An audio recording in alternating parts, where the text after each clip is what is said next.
And let's see if we can actually buy anything with that single crown. So this is the trade interface where you got the goods that you want to sell and buy on the left, and these are the goods that we're offering on the right.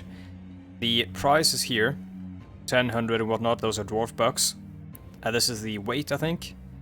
So this is a granite crown for 10. Which will not buy us anything, pretty much. Like some garbage chests. I'm looking for seeds or anything. We can buy plump helmets, actually. No, actually we can't. 5 of them costs too much. We'll wait until the other crowns arrive at the depot and then buy some plump helmets, I think. Because when those get eaten, we get the seeds for them and then we can plant even more.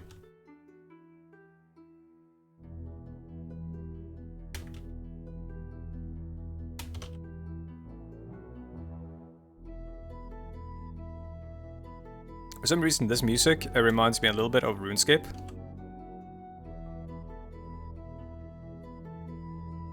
Let's actually not make the still out of limestone.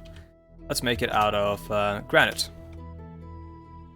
Yeah, I actually, Rory, I often build like small forts at least on the surface just because I think it's fun to have that. And you can do a lot more archery from the surface than you can below ground, so I can set up crossbows on the walls and stuff.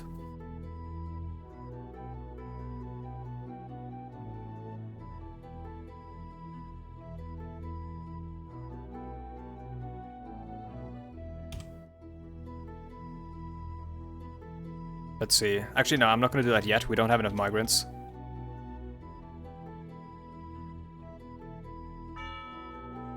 They'll be leaving soon. Don't have a jeweler, so no gems yet. Let's just try to trade these guys. And buy some plump helmets.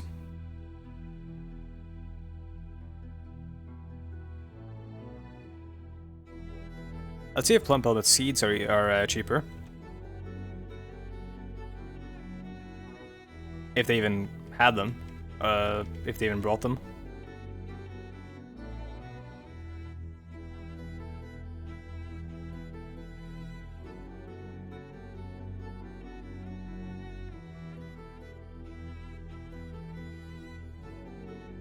Nah, I don't think they brought them, so we'll just buy some plump helmets. 5 and 5, and we'll trade them at a profit for them.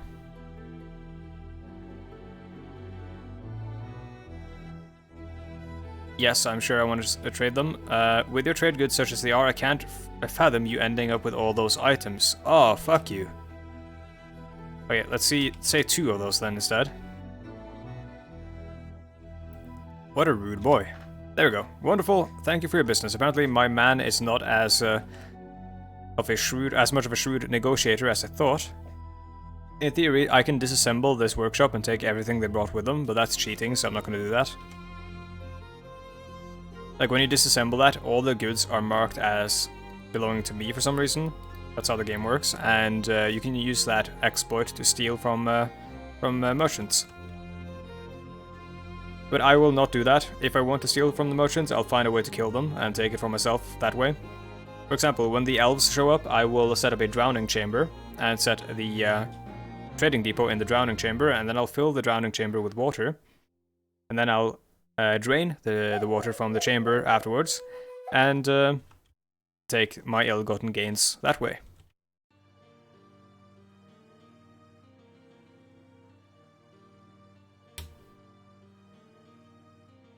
Actually, let's put the lever in the far right corner there. So that lever over here will be linked to that bridge over here. It's only okay to steal from elves. You are correct, Rory. In fact, it's not just okay to steal from elves, it's actually actively encouraged.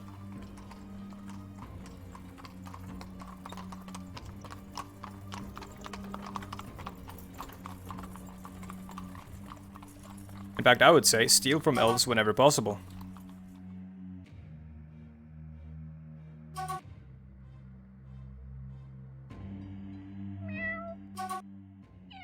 God, the sound is so bad.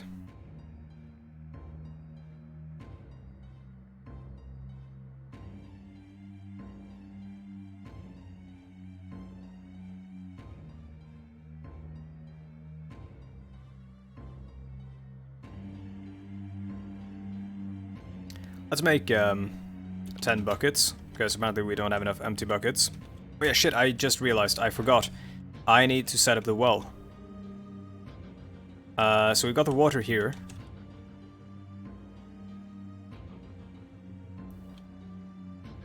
This is residential, right? Yep. So we could do, let's see. We've got water here, so we could do like straight up from this.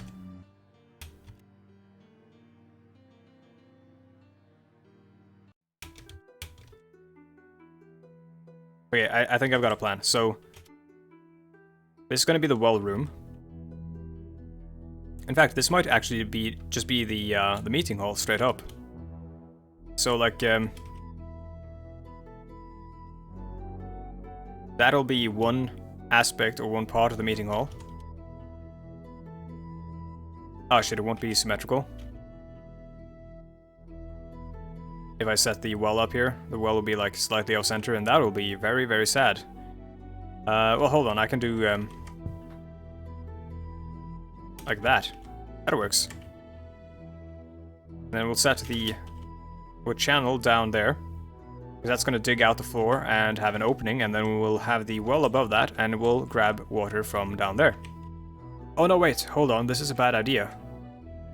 Isn't it? I think it is. Because then something can fly up the well, can it? I think it can, which means we need to do one floor above this.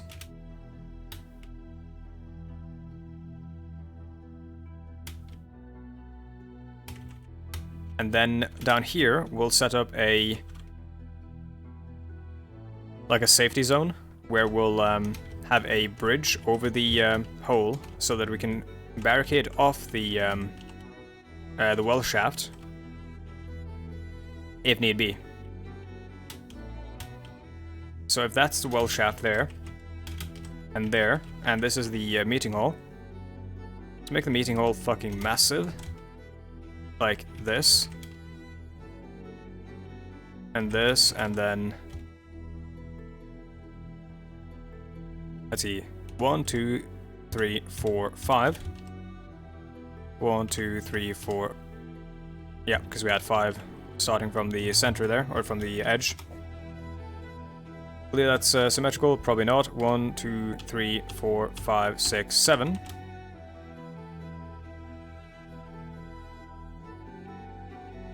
Yeah, it's symmetrical, and then we'll round it out a bit.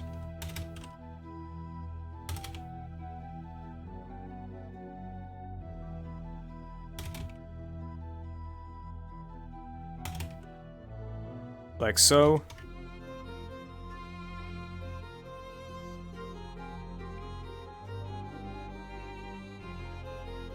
And this will be like a large hub, essentially, where a bunch of people will be hanging out.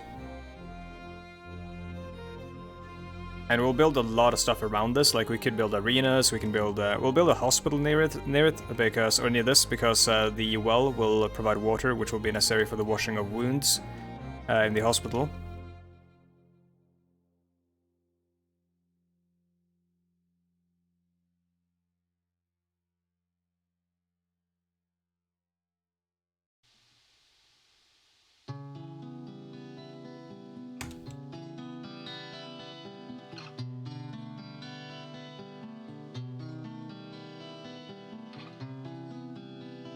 Oh, I almost had a mini heart attack. I saw you have struck Almandine, and I thought you have struck Adamantite. And for those who are not intimately familiar with Dwarf Fortress, Adamantite, while, you know, good in theory, also brings with it some extra baggage. Which we'll get into that whenever we actually start delving deeper for some adamantite.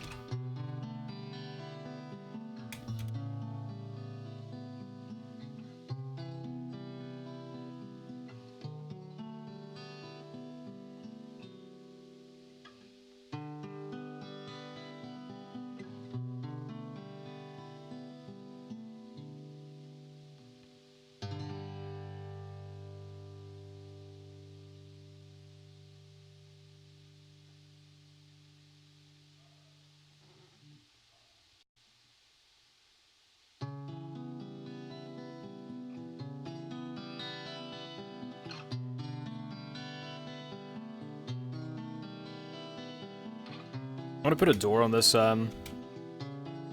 this here still. Because if there's a fire and that fire reaches the still, and the still has a bunch of alcohol that we made that hasn't been shipped to the tavern, that alcohol will straight up explode. And that's a problem.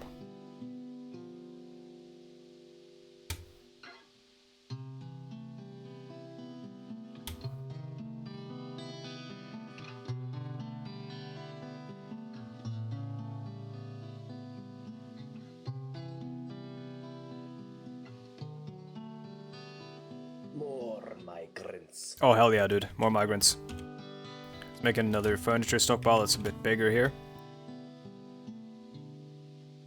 Let's see, how many migrants did we get?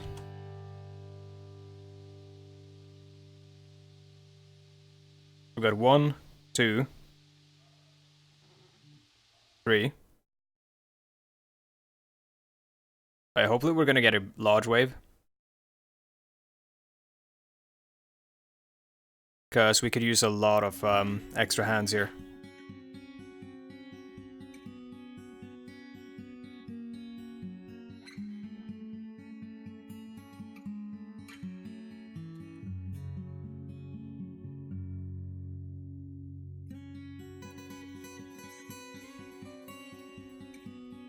Okay, I'm gonna test the bridge. This might actually crush someone, so hopefully it just... All dwarves, please stay away from the bridge. Pull lever.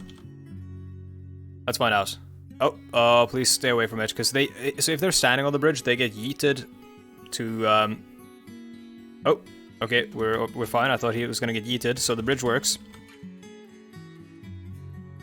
If they're standing on the bridge, they can get yeeted, like launched far away when it races, because it races in like a millisecond in the simulation of the game, so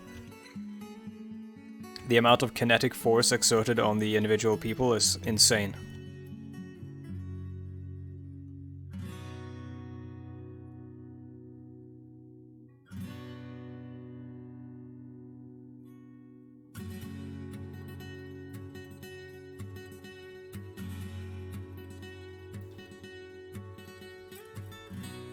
Another dwarf has got an idea.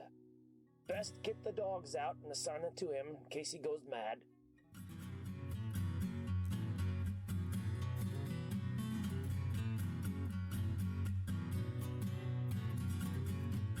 I was tidying up my desk and I found my great-grandfather's mobilization papers from 1938. Yo, dude. That's incredible.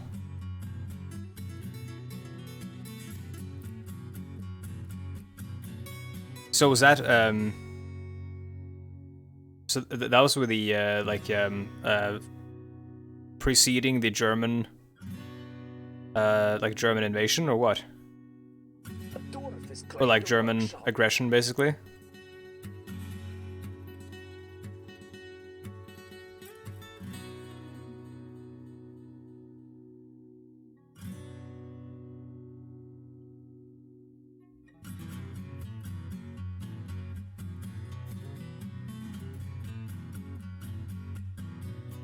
Forgive me for, Czechoslovak mobilization against German aggression. Yes, sadly we didn't get to punch them in the face. Yeah, exactly. We got to do a fair bit of fighting against them, but not as much as we would have liked. So this is Dwarf Fortress. Yes, Thomas. And also, by the way, Thomas, one of these dwarves is named after you. Don't know where they are though, but yeah, this is Dwarf Fortress. It's very complicated to explain and to sort of like, I don't know, it's very strange. So imagine like this is two-dimensional, right? You're looking down at these people in these tunnels underground. This blackness here is like the ground, and these are the cavern walls. And hello there. And whenever I do what I'm doing right now, I'm going up and down floors. So this is a floor up, floor up, floor up, floor up, and now we're on the surface. And you can see logs that have fallen from trees we chopped down, and all that. But yeah, this is Dwarf Fortress. It's a Wild, wild game. Let's see, which one is Thomas? Thomas is a... Thomas, you are a fisher dwarf. So you're probably out here fishing somewhere.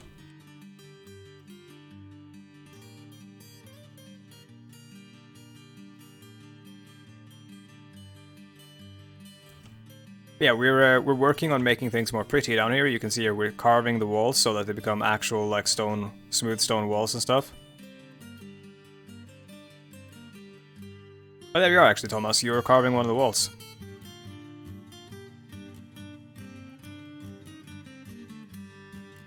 That's you over there. You can see in the bottom right of the screen. You can see the name of the character.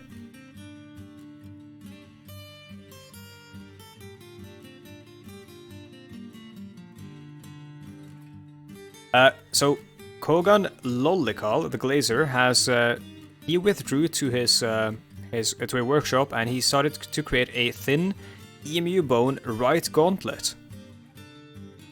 So he created a gauntlet out of bone from the emu that Muparadzi killed earlier in the stream. And now he has, yeah, now we have a gauntlet that is called Eden Bactus. He claims it as an heirloom in the name of the family ancestor Tirist Rubfence. What a name.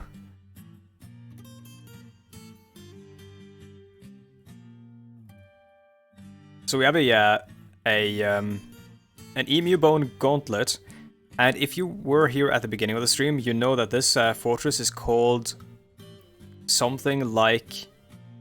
No, actually the fortress is called Focusedchannel. And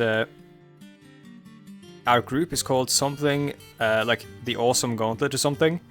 And our symbol is a gauntlet, so that's very, very appropriate. Like our, sorry, the Autonomous Gauntlet. And our symbol is a gauntlet striking a menacing pose. Let's have a look at the civilizations and world info. So this is the world over here. It looks kind of strange when you look at it like this, but imagine this is ocean, of course, and all this green stuff is like forest and stuff. The blue here is just a different biome. Same with the brown. These are these are mountains, and the omegas are dwarven settlements. Purple and stuff is often goblin settlements or evil biomes. Yellow is elven settlements, and yeah, this blue here, this is human settlements. So we are, see, that's us down here. The Dwarven Fortress of Focusedchannel, your location. Side government, the Autonomous Glove. Civilization, the Standard of Stoking.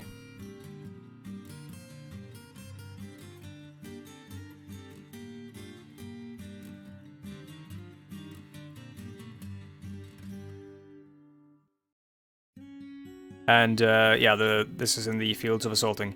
It would be cool if this was remade. So, Thomas, actually, if you go to Steam right now, and if you type in Dwarf Fortress, you will actually see a way more graphical version of the game that's coming out soon, TM, I think. I don't know exactly when. Yeah, this is the world here. We're going to look at, sorry, holdings and tribute. That's,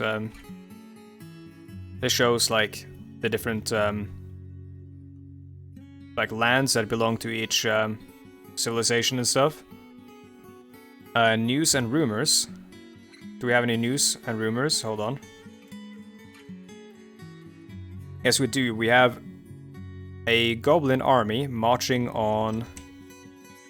In the late summer of 472, the army of Oldengo Tick allies marched on Tangled Channel. And you can see our Dwarven armies here are marching out to fight the... Wait, what are they doing? They're marching to... In mid-spring of 472, Nish Brushwield became Mayor of the Lauded Fence. Became Expedition Leader of the Lauded Fence. Oh, they went out and established new fortresses. While we established ours out here in the risky wilds. Interesting. We can actually send out our dwarves on expeditions and send them out to like try to kill people or rescue people or kidnap people and stuff.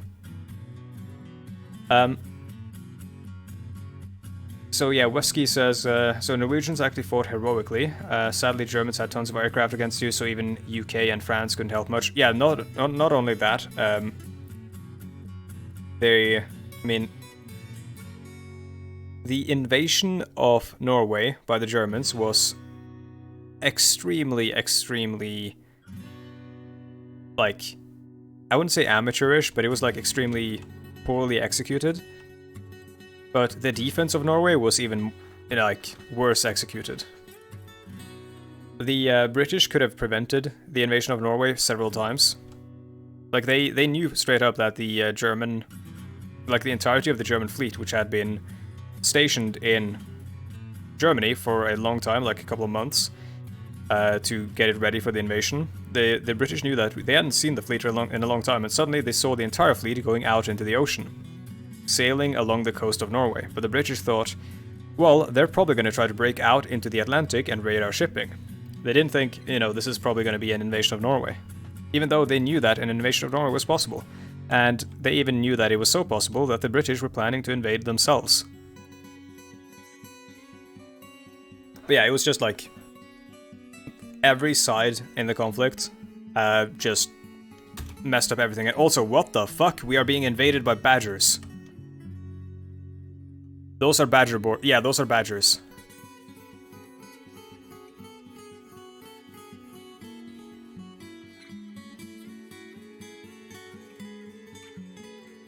Do we need to mobilize a military to deal with these guys?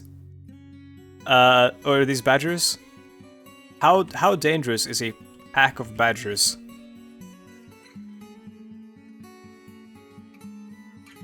Let's see.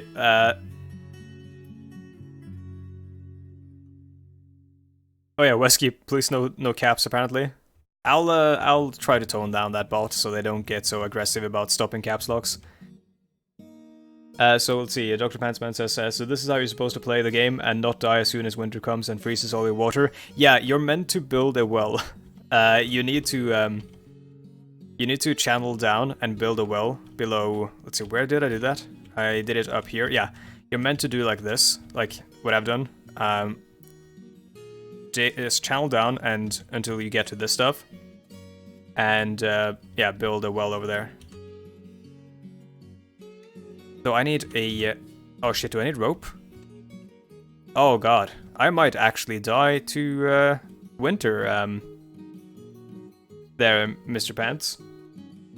Or, sorry, Dr. Pantsman. I might actually die as the water freezes because I don't have any rope and I forgot to trade for it.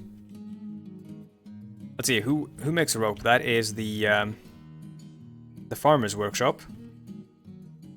Let's set one up immediately and try to make some rope. Oh, and yeah, we do have actually real-life Badger Krieg. Our hunter is firing off crossbows left and right.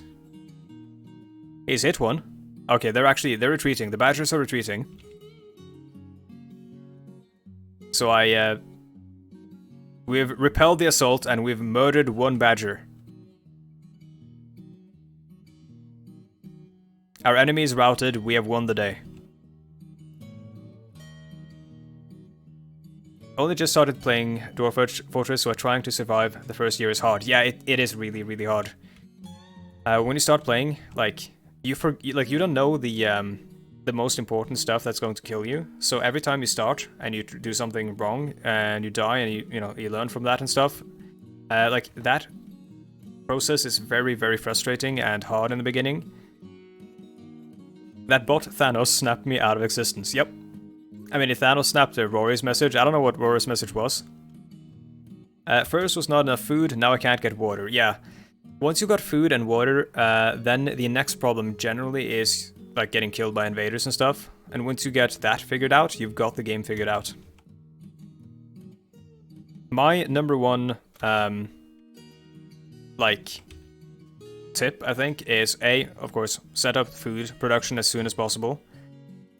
Like I've done here, I've got farm plots that are making plum helmets. In fact, I'm gonna swap this one over to cave wheat because we're out of seeds. And then dig down and create an underground well, because underground water doesn't freeze. So I'm doing that now, but I'm lacking the rope to build that well.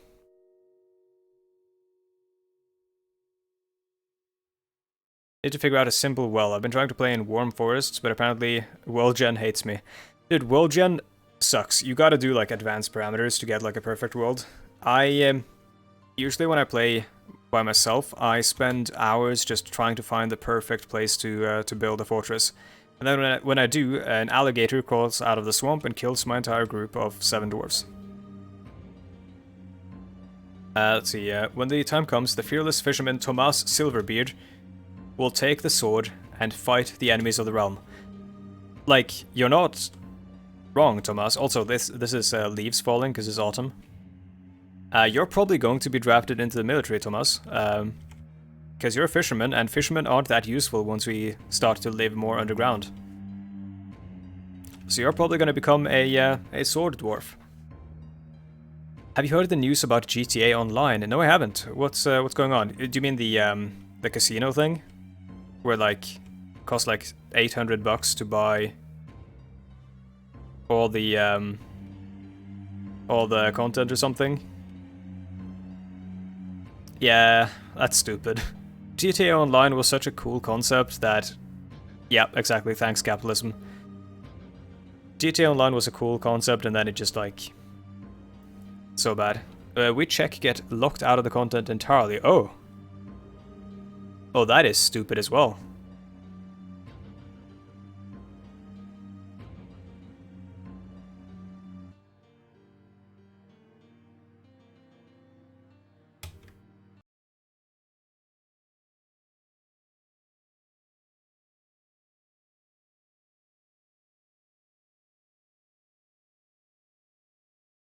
Yeah, no, Rockstar, with GTA Online, they've, like, generally the way they've approached that is just... I don't like it. Government thought it's real gambling, so they smashed Rockstar and said, don't give it to our people, thanks. Yeah, so that's the thing, like, every time, So yeah, strangely, I'm jealous of you then, at least your government isn't willing to put up with their bullshit. Yeah, so, basically what happens is, if a government takes a hard enough stance against this bullshit, then the game developer or the publishing company generally just doesn't sell the game in that country anymore. Like, they don't even bother actually fixing it. It's so stupid. Though the EU does actually or has recently been good at confronting some of that gambling and video games thing, like with FIFA and stuff. Belgium, I believe, was leading the charge there. Bobbert says, I'm back. Did I die and what did I miss? You haven't died yet. You missed an invasion of badgers, which was repelled by our heroic hunter, Muparadzi. The badgers routed and retreated.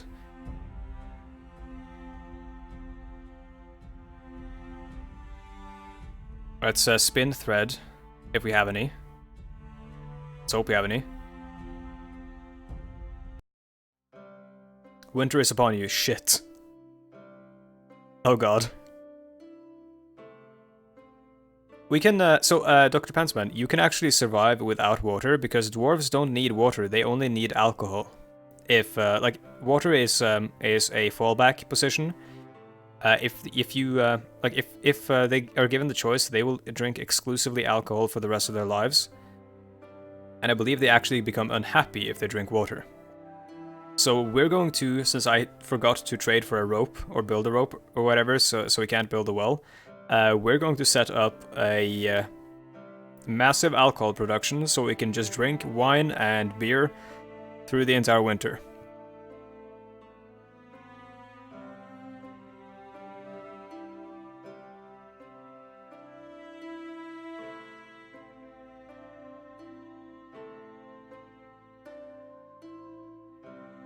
Yeah, but Wesky, Total War 3 Kingdoms is good. If you mean, that game, or if you're talking about something else, then I probably don't know what you're talking about.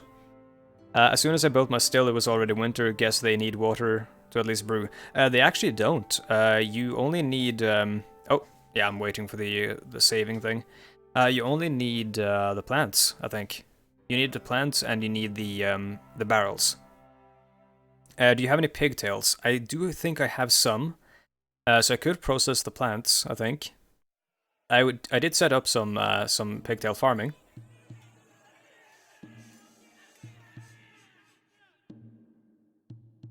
Tomas says, wine is for weaklings, only beer is worthy of the dwarven tongue. Eventually, they'll tire of the wine, at which point we will start to we'll have to make some adjustments and create some actual beer. And stout and whatnot. But yeah, I believe I've got some pigtails. Hold on. Had barrels and plants, no idea what happened then. They might just have not, I don't know, made the alcohol. You might not have had a dwarf set up for the job. I don't know. Could have been a multitude of factors that have impacted the situation. Let's see. Let's press Z and then look at stocks. And oh shit, we don't have a bookkeeper. That's a problem. Who will be our bookkeeper? Probably Graydon. Yeah, Graydon will be our bookkeeper, even though it's a minor. That's a problem. We'll have to build him an office. We don't have a table.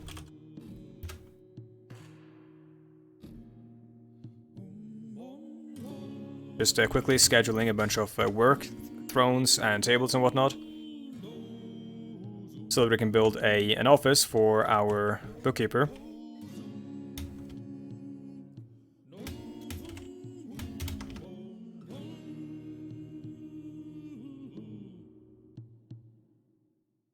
Let's see, I'll read it now, Thomas. General Silverbeard will rise through the ranks of the great Peak's army and lead the bloody crusade against the filthy orcs. Hell yeah, dude. Though there aren't any orcs in this game. Those are in mods, though. The main enemies here are goblins and necromancers.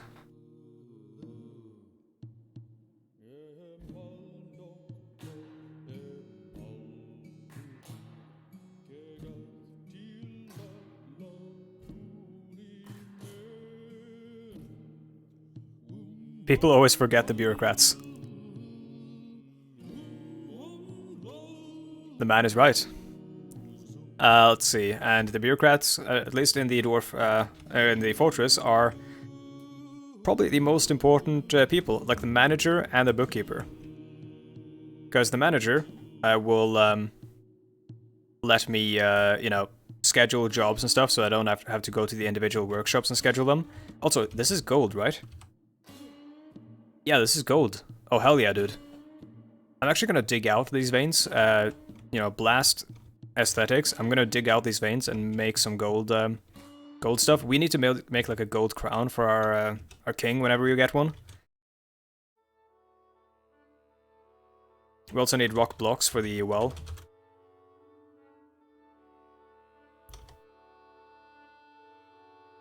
Always kind of liked goblins as a fantasy race. Same, yeah. I really like them in this as well, because they're like, they're kind of like dwarves, but evil, I guess. Like sadistic dwarves, like even more so than the normal sadistic, batshit insane dwarves of Dwarf Fortress. Let's see, what is the, how do you actually make rope out of pigtails? I thought it was at the farmer's workshop, am I wrong? Is it at the clothier? I wonder if you can play as goblins. You can in various mods. There are mods that allow you to play as goblins, you can play as orcs, you can play as humans in mods. Like, Dwarf Fortress modding is very intense. Oh yeah, goblins were always cool, like in Warhammer, please orc no more kicking, like the Gretchen in old Warhammer 40k lore, which I think they're now called just goblins, or was it the other way around?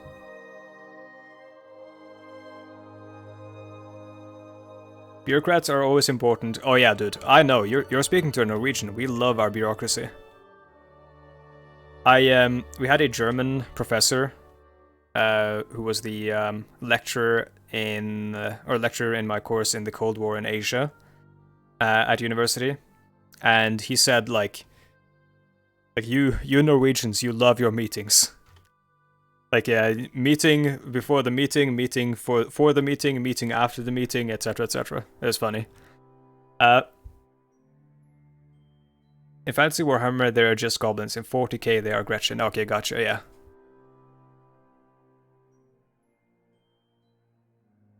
Then the undead shall fall, and their magic won't be able to stop the wrath of the dwarven race, and our swords and axes will be bathed in their blood and bone. Indeed. Yeah, bathed. I had some trouble reading that the first time.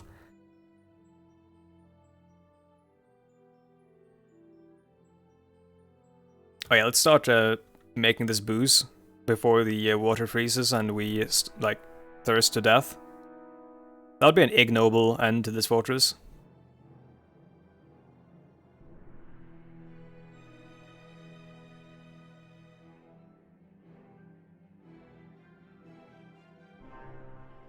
Wesky, you can do that in mods, actually. You can, well, not even just mods, you can actually, if you play as an adventurer, like a single character, and you find a place where books on the, you know, the secrets of life and death are hidden, you can actually summon, like, zombies and stuff, and have them do your bidding. And you can actually, like, if you grab a book and then place that in a kingdom, then those people of that kingdom will find that book, and you can basically start a zombie civil war, where some person just picks the book up and is like, okay, I'm gonna be king now, and I'm gonna kill everyone. Shit like that can happen. Like in Hitchhiker's Guide, where a planet kicks out all the telephone cleaners, and then the civilization crumbles due to a virus that lives exclusively on telephones. Basically, yeah.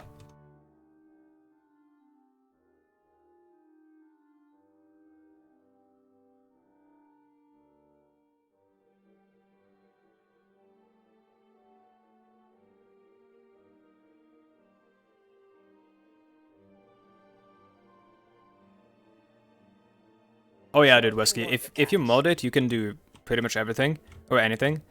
But yeah, the game has its limitations, but the amount of freedom you have in this game and all the like wild stuff that the systems allow, it's really quite something. I don't think I've seen anything like it. I believe this is one of like 6 games to be displayed in the New York Museum of Modern Art. Also, you got some goofy-ass looking Crundles here. These guys are like underground, like little demon goblins. Tiny underground monster with large claws and horns. It walks on 2 legs and is dangerous when encountered in large numbers. Her scales are crimson and her eyes are black. So this is definitely large numbers. Donate a Necronomicon to your public library today. And start numerous civil wars. Oh, what are those? Armadillos? No, naked mole dogs. A large pale rodent with loose, hanging, hairless skin. It has long teeth and an incredibly powerful bite. It is found underground. Well, that's cool. Wonder if we could tame those. Instead of normal dogs, we'll have naked mole dogs. Kill all the Crundles. I will, eventually. Not now, because our military right now consists of Muparadzi with a crossbow and no bolts. And a very, very enthusiastic Tomas, who has never fought a battle in his life.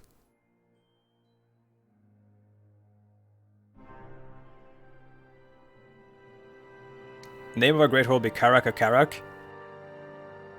I recognize that Warhammer reference. Sadly, our fortress has already been named. In fact, it is a Focusedchannel, which is actually called something else in Dwarven, which I can't actually find right now. Oh well. It's sad how the zombie era came to an end in the gaming industry. I mean, I would really love some good zombie survival game like Project Zomboid, only in first person. Yeah, I kind of agree. Like, for some reason, I know zombies are shat on, like everyone hates them, because, you know, the whole idea behind zombies is that you can sort of simply and easily and cheaply make a game with zombies, because zombies are very easy to code in terms of in terms of AI. Make bolts or volunteer my guy with a melee weapon to kill them all. Speaking of the Crundles, of course. I'll consider that. The problem is though, I need to open up the caves, and then the Crundles can come inside. And that's a problem. Yeah, Thomas, the fortress is called Focusedchannel. It's a randomly generated name, and what the fuck were you carrying? Did he just carry a corpse into his office? Or onto that chair? Or is he eating a corpse? Are we that desperate? It's gonna become the bookkeeper's office. And then we need to set the bookkeeper's accuracy to high precision. Where's our Slayer cult? Not yet, Thomas. We only have a grand total of 20 dwarves in our fortress. Once our fortress grows to something like 100, we'll set up a Slayer cult. We'll set up like I'll set up individual military squadrons that are, you know, basically themed around dumb shit like Slayers, where they run in with like no armor and everything. Dead Rising is cool, but I want something more realistic. Surviving with the other survivors, planning how to make a cool house that the zombies wouldn't find, etc. So, Wesky, it's not the kind of game you're looking for in terms of the first-person stuff, but I encourage you to check out a game called Cataclysm Dark Days Ahead, because in terms of realism, and in terms of, like, pure survival simulation, it is insanely in-depth.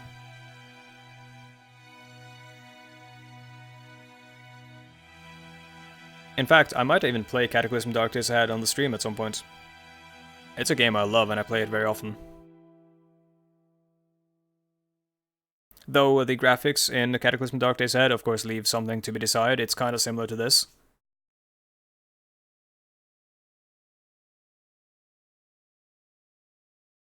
Always thought that a oh shit, we're out of empty barrels.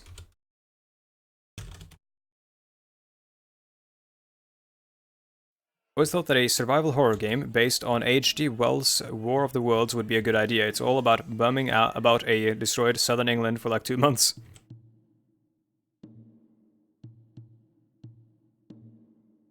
That sounds like my planned vacation someday to England, where I'm going to visit a bunch of friends who live in southern England. How different is destroyed southern England from just southern England? Isn't southern England just like fields and cows?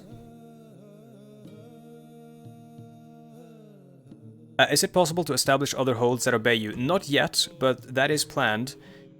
So if you played RimWorld, you can establish like bases and stuff around the place, and they obey you and stuff. A similar feature to that is planned for this game as well, because that feature in RimWorld was originally inspired by the feature in Dwarf Fortress, I think, where we can send off people on expeditions to different parts of the world. Really like what they did with Resident Evil 2. Yeah, Resident Evil 2 is a really, really, really good game. It's incredibly impressive. At least I think so. Okay, so how do you make ropes again? I forget. Destroyed southern England has blood-sucking Martians in 100-foot-tall tripods with lasers. Yeah, I don't remember my friends mentioning that, so probably not exactly the same. I demand that my guy's office be adorned with the bones of Crundles and the walls engraved with my triumph over those cocaine demons. Rory, I think we can sort that out. We can arrange something.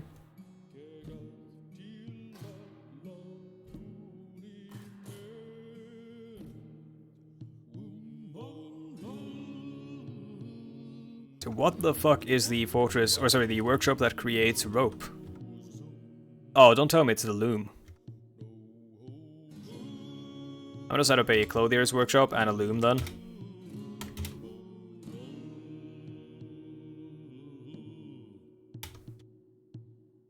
Surely the loom only makes cloth, right? I must profess, I have basically no clue how a loom works. Like in real life.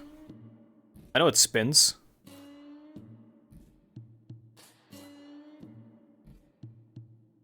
Okay, it is a deal. Well, I guess I've made a promise, so... Let's see. How do I need to... Either I need to make a note, or you need to hold me to that, Rory. I'd assume a roper makes rope. Yeah, that would make sense. But I think it's a bit more, like, abstracted than that. Human bard is visiting. Oh, hell yeah, dude. What can you do? What can he do? So, it is the farmer's workshop, Rory. Okay. Yeah, that's what I assumed, but I couldn't, So which job here creates, rope, then? Is it spin thread? Because that's thread, right? That's not rope. That's like thread, use that for, maybe it's processed plants, and then... Actually, hold on. How do you do, like, a detailed... Oh, I can't do details on that one. Huh. Because you can usually do details on a job to make the job be,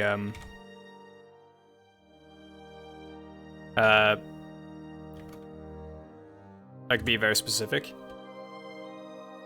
Make cloth rope, make yarn rope. Oh no, this seems like a loom thing.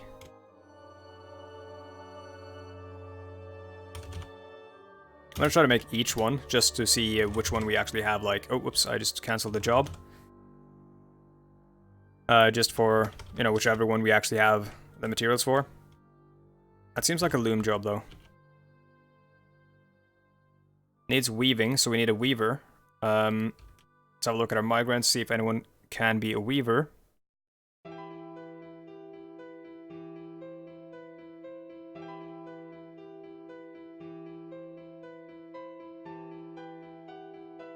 If that even is a job. I haven't played Dwarf Fortress in quite a while, but I sort of fall back into it, usually. There's plant processing, which, I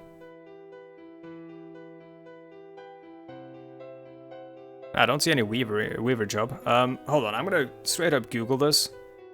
But yeah, Wesky, oh, did I miss the human bard? Oh, he was only visiting, never mind. So the human bard, Wesky can play music. So let's see, where is he? There is, human bard, and there's a man, that's a manager, and that's another bard. That's probably a dwarf bard there, because they've got a beard. But yeah, the bard plays music, writes poems and stuff. If you have a library set up, they will actually sometimes write stuff, and then, oh, they're actually, maybe, no, never mind. I thought they were about to dance, but, they can write poems and stuff, and books, and leave them behind in the fort.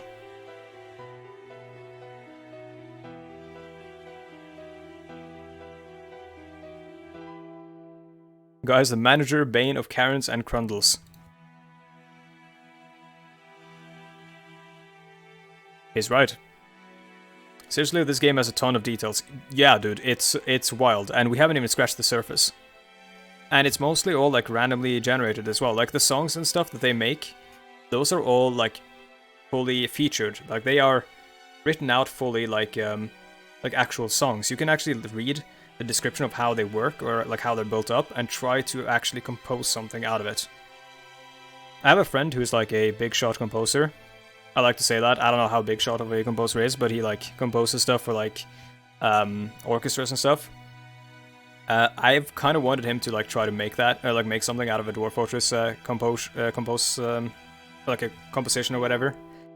Are there printing presses? No, there are not. So everyone has to write everything manually. And you have to copy everything manually. So you have, like, scribes and stuff that do that. So who is the bookkeeper? We don't have one yet. We don't have a library yet. We're going to establish one soon, I think. But yeah, we don't really have, like, the manpower. We have 20 dwarves, so we don't really have the manpower to, like, worry about luxuries like a library and stuff. We've worried about, you know, I say that, we've set up a tavern, but a tavern in the Dwarven realms is not a luxury. A tavern in the Dwarven realms is a necessity. I want to volunteer my guy for being the librarian. Let's see, Bobbert, what job do you have?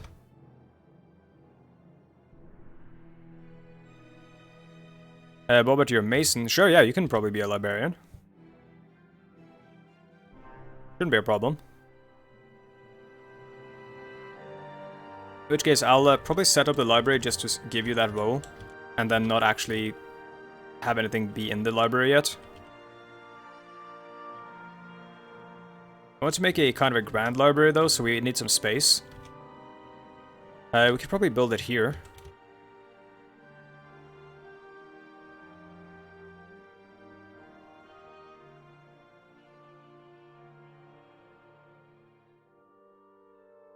I'm a woodcutter now. I thought I could collected shrooms. You're both, actually. So,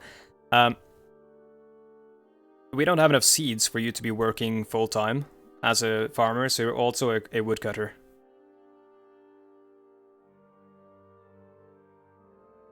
Let's make a door for the library, just in case someone comes in and wants to steal something, so we can close that door. So I'm planning on setting up yeah, this should work. I'm planning on setting up a 2-story library. So we have an upper floor where... Well, actually, we'll try to make like an open space sort of design in the middle. And then have bookshelves all around it, like a library you'd see in something like Harry Potter or something.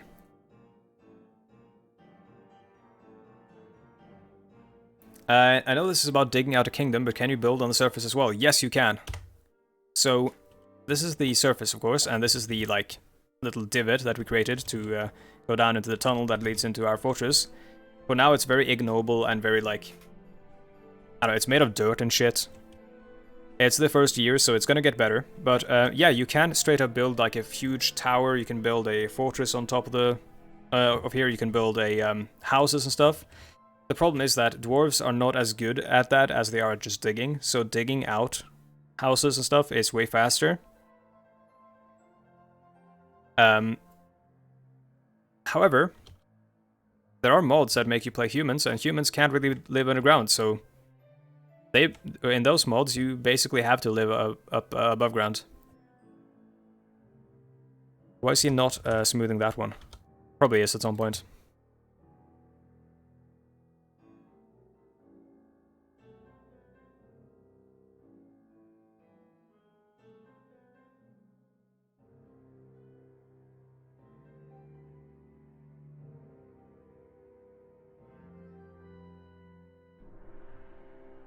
Yeah, Wesky, by the way, speaking of Cataclysm Dark Days Ahead, there is a reviewer called, like, Seth something, which has a review on it, which you might enjoy, which will sort of explain what the game is about.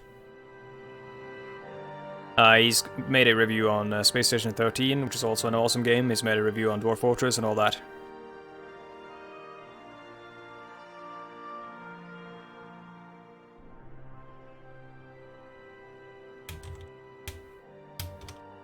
You mentioned that there are mods. Do you have any favorites? It's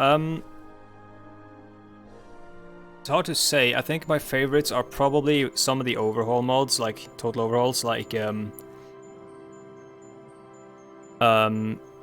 yeah, by the way, I do have to mention before I mention my favorites, just like with Hearts of Iron 4, because this is a video game, and this is a universal rule for all video games, there is a My Little Pony total overhaul, just like with Hearts of Iron 4, for some reason that exists. But anyways, my favorite mods, I think, are probably the, there's one that adds, like, orcs and stuff and a bunch of various races, which... And like, oh, I forget what it's called. Masterwork is one of them. Masterwork is one of the best ones. It adds, like, yeah, just a bunch of different races and stuff that you can encounter, some that you can play as. There was a big one, which I don't know if he's still keeping up with the mod, but a guy I like chatted with a bit, like a Russian guy, made like a huge, very popular Dwarf Fortress mod called like Dion's mod or something like that. But yeah, I haven't played a lot of modded Dwarf Fortress in a long time, because the problem with mods is that the game gets updated, I don't know, not super frequently, but when it does, it's huge updates, and the mods have a tough time keeping up. So when a huge update comes out, I'm like, I don't want to wait. I just want to play the vanilla game. Seth is the guy who made the RimWorld review with the title Deep Space Organ Harvesting. Yes, that is him. Deep Space Organ Harvesting is also oddly a very appropriate name for Space Station 13 as well, which he has a review on.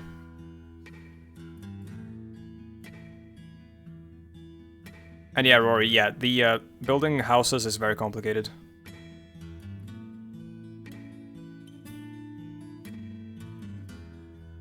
Thoughts on Dwarf Fortress getting an official Steam release? I am very happy, honestly. Just anything that allows the developers, Ton and oh my god, I forgot his name. Well, the Adams brothers. Anything that allows them to basically earn more money in a way that isn't exploitative, which I mean they wouldn't, is awesome.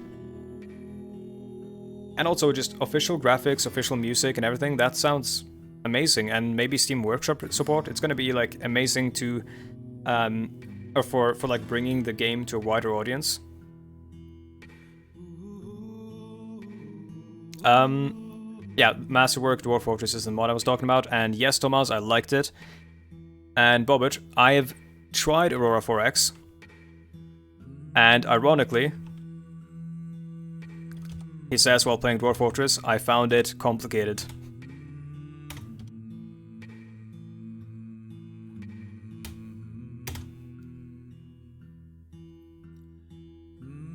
Dude, we might just have to like straight up make dude, I'm gonna make a metalsmithing industry to make a chain for the well, because I don't know how to make rope.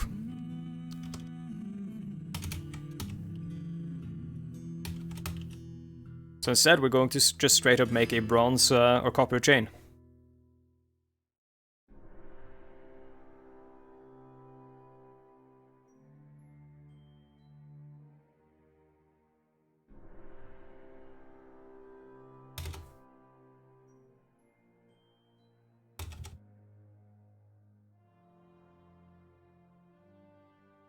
So what metal is this? This is tetrahedrite. That is that's either tin or copper. It's not green, which makes me think it's not copper, which makes me think it's tin, which means we can actually make bronze, which is actually also pretty good material for weapons and armor. I completely agree. This somehow looks simpler. Yeah, Aurora I think is like, I don't know. It's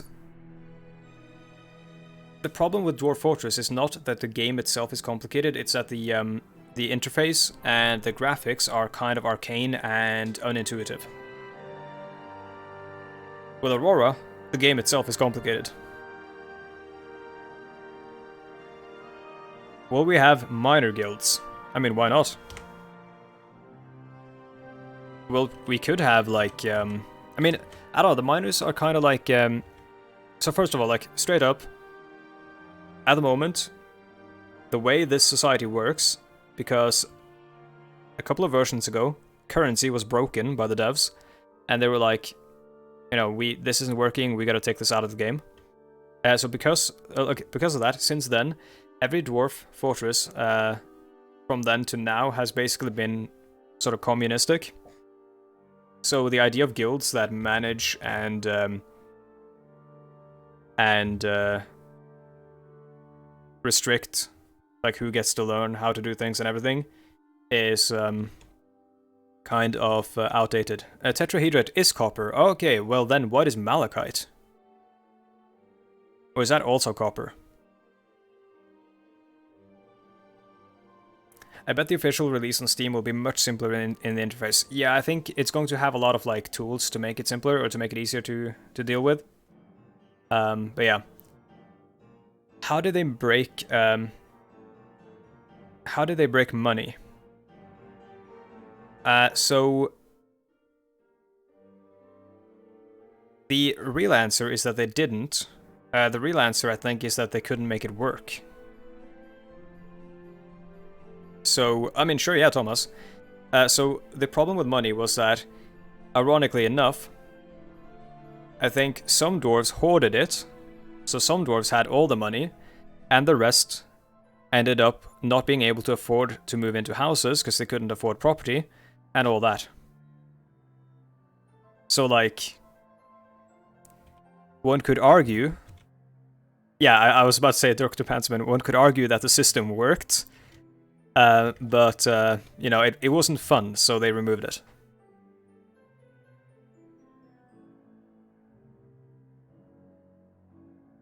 A dwarf with an idea is a very dangerous thing. Oh, Bobbert has withdrawn from society, because Bobbert has some sort of You there, I'm crackpot idea. Give me the workshop. But I was just about to... Give me the workshop. But... Give it to me. But... Give it to me. Bobbert has claimed the Mason's workshop.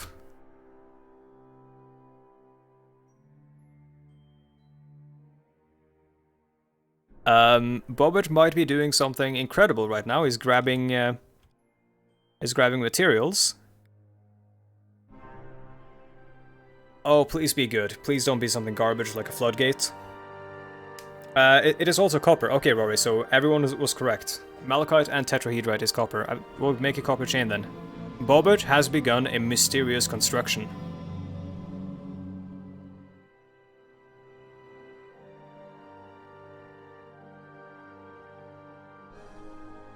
Bobbert works secretly, alright. Let's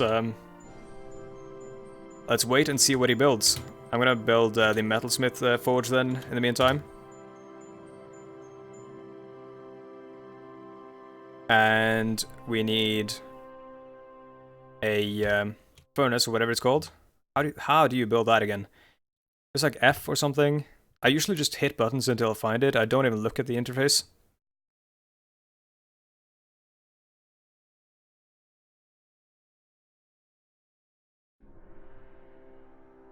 We need to make a wood burner or whatever it's called. Furnaces is E. Okay, there we go. Wood furnace, there we go.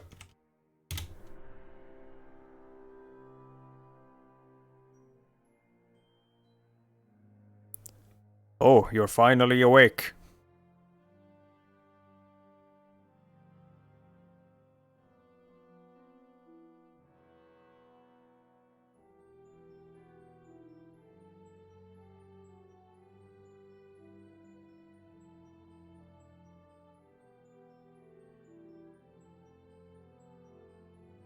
Dude, imagine whenever I export this to YouTube, how confused people who like stumble up on the video are gonna be because of the dumb shit I say because I'm just reading chat.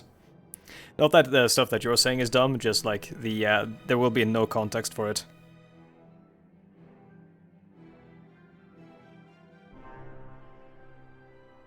It's still working.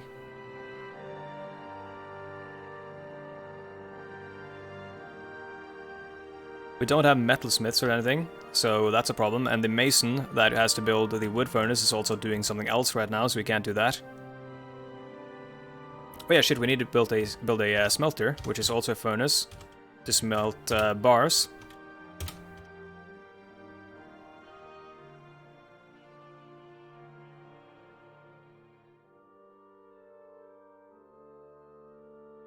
Yeah, the Magic and Myths update is not out yet, so...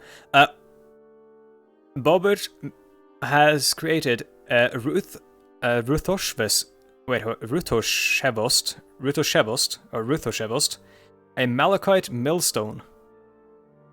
He claims it as a family heirloom. I have invented the wheel.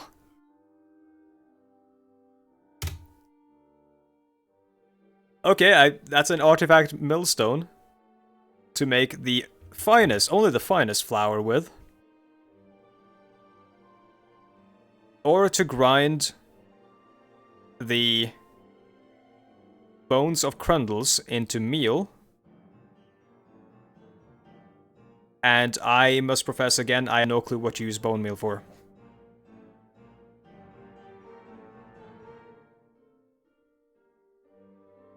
Yeah, Wesky, that happens all the time. The dwarves just get, like, an idea, and then they build something, like an artifact. And artifacts have, like, extremely good stats. They're very valuable and stuff. They often become, like, legendary. They, like, people will make, stories about them, or, like, engrave pictures of them and stuff like that. Can they create something bad, too? Not something that is inherently dangerous for the dwarves themselves. Also, there is a reason why Bobbert's character made that millstone. Because the dwarves make stuff that they enjoy. So he used malachite, specifically A, because it was available, but also because it has a color or some sort of feature that he likes. And also, probably because Bobbert likes round things, I think. Maybe. Or, like, wheel shapes. Like, we can look at Bobbert's preferences and stuff. Actually, I can do that right now, because I've got Dwarf Therapist open.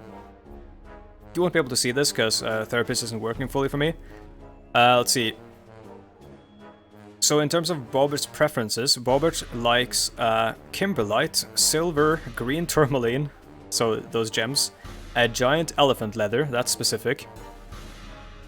He likes Alligator Snapping Turtle Shells, and he likes the sound of the Sable Intricacies. The Sable Intricacies is a song then, or a band or something. Prefers to consume herring and fonio beer, and he hates blood gnats.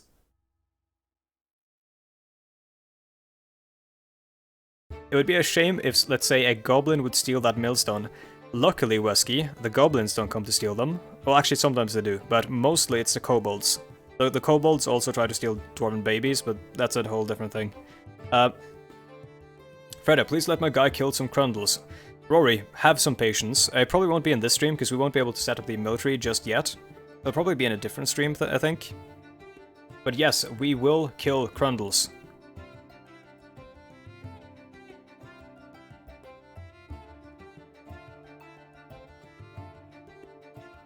Personality does not easily hate, doesn't focus on material goods, tends to be a little wasteful when working, is a friendly individual, could be considered rude, tends to avoid crowds, and likes a little excitement now and then.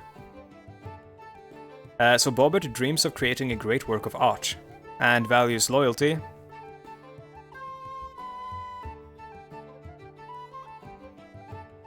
Give the guy who steals... millstones are heavy as fuck. Give the guy who steals it a medal, or the death penalty.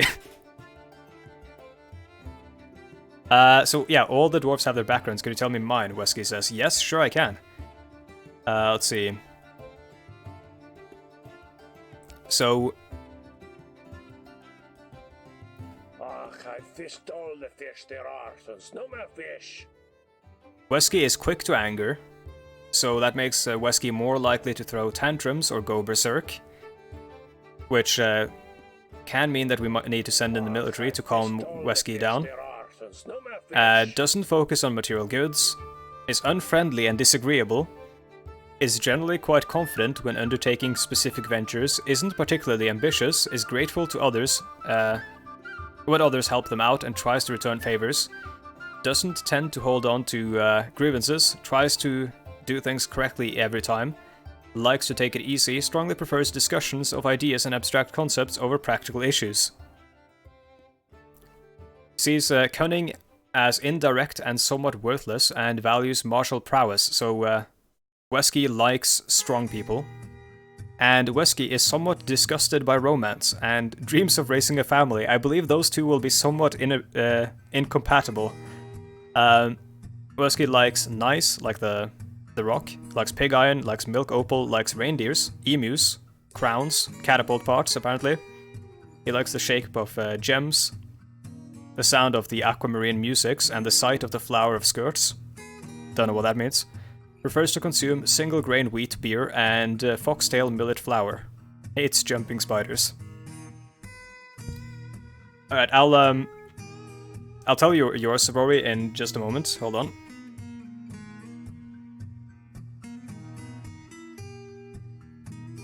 We could probably actually read them in game. I'll try to get them up so that you all can see them. You all can see them as well. Let's see. Oh, actually, hold on. I might be able to do something here.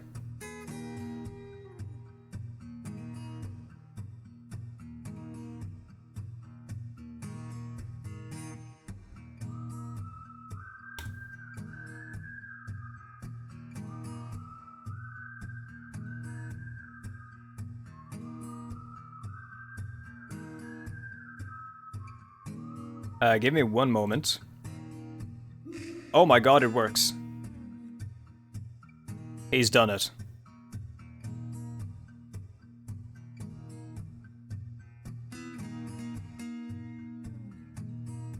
So let's see, if I hover over these. Here you can see everything. Or not, apparently, on the stream. God damn it. Everything just doesn't work. Okay, fuck it, I'll bring it up manually. Let's see. I fished all the fish there are. This is the view I use though, or like the utility that I use, where you can like click everything, and or sort of click the professions just to like change them and stuff.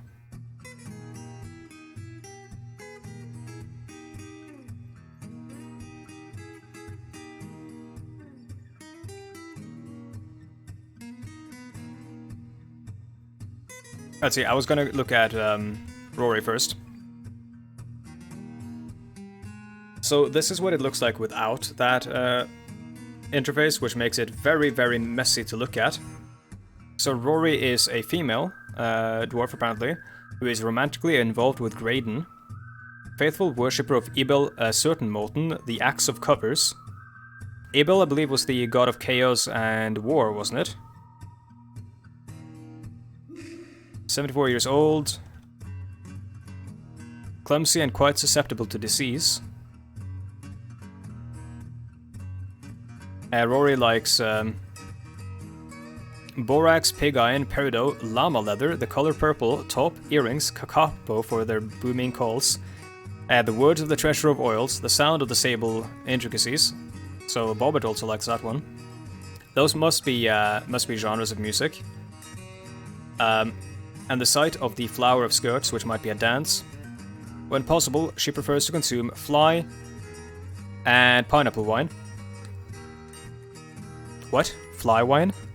Oh no, she likes just to eat flies. Rory likes to eat flies. She absolutely detests cave spiders. Great feel for social relationships, great deal of patience, very good creativity, willpower, the ability to focus, and a way with words. But she has a questionable spatial sense, poor analytical abilities, and iffy memory, a meager kinesthetic sense, and little natural inclination towards music.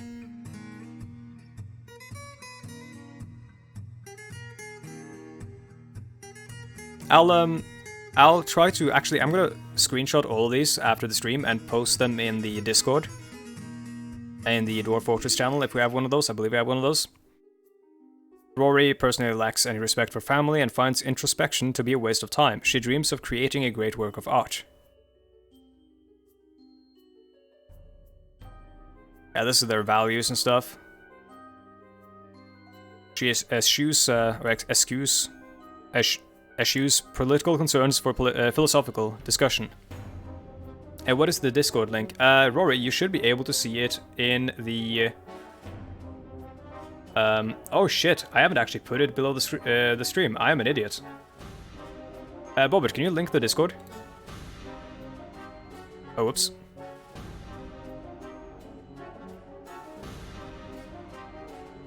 Well, yeah, people should listen to what I have to say. I want to look at everyone's quotes now.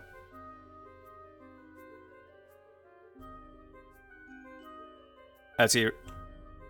Graydon, I feel well. Kyokyo says, the creative impulse is so valuable. Wesky says, I encountered a fascinating conundrum recently. Well, do I have a... hold on, I need to check if I have a command for that. Oh shit, I do. I forgot, I set that up.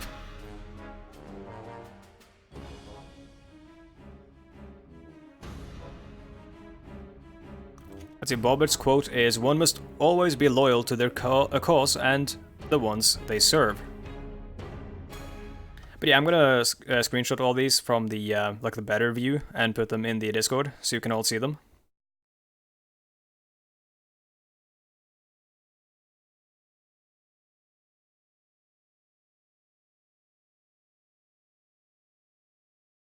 And yes, Bobbert, I agree, this is going to be great. That's the Badgers again.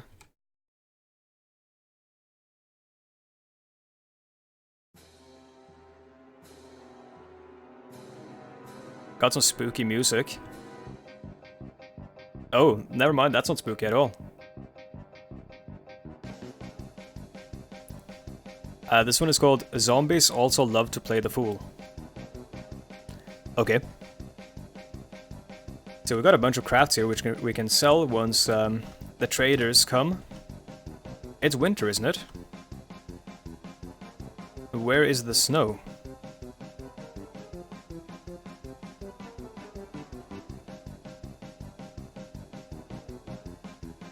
Guess we've been spared the harshest temperatures.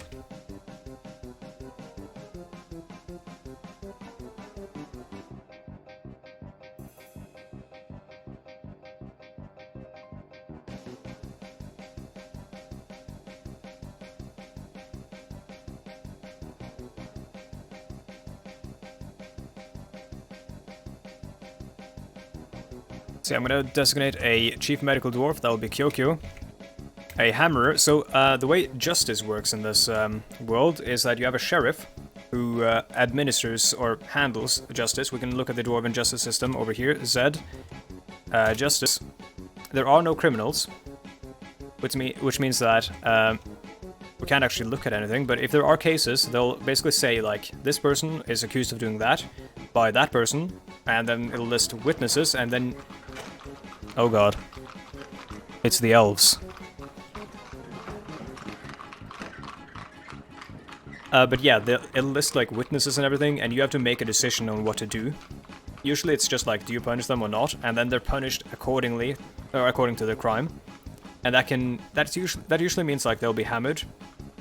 And being hammered means that the hammerer, whose job it is to hammer, they're basically the executioner, will administer a number of hammer beatings, depending on the crime, I think. And the idea is to give them a weak hammer so they don't kill your dwarves whenever they, like, shoplift. But yeah, maybe we'll give him a silver hammer, which is a strong hammer, so he does kill them.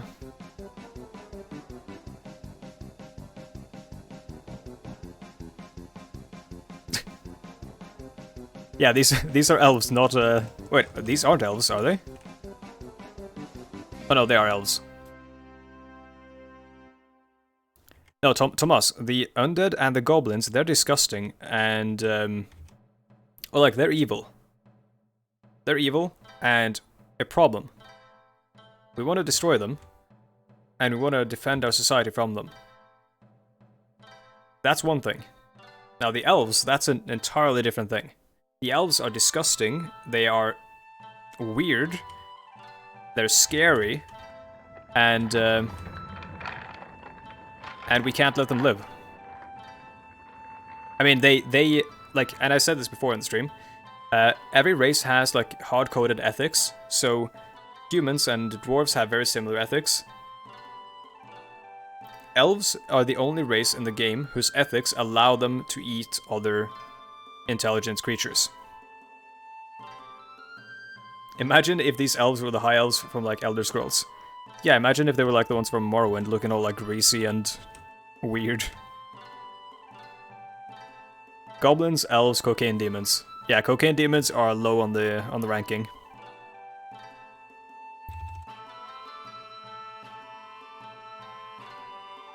I don't know why Crundles suddenly became cocaine demons, but I'm into it. So we're gonna move all our crafts over to their, Oh, we need to make some bins, so we can just put this in a bin and then grab the bin and take it over. Yeah, we're gonna move all these crafts over, and now we can actually buy some rope. We're lucky that the elves came in winter. Oh, dude, slate figurines of something. We can look at those, and they actually are figurines of real things. I want the elf's head. I do too, but not this time. This time we're going to trade with them, so they can come back in greater numbers. And when they come back in greater numbers, and we've moved our trading depot down underground, we'll set up what's known as an Elven trading depot, which is a depot which can, in theory, be closed off so that nobody can escape, and then also has a separate channel for you to flood it with water to take care of the Elven problem.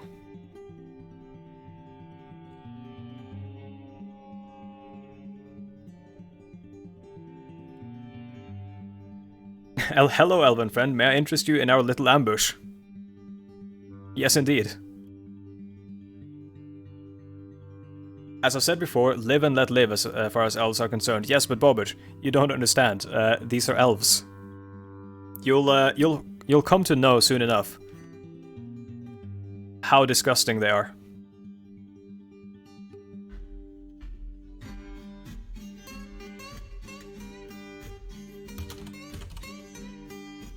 Hold on, I'm gonna... So...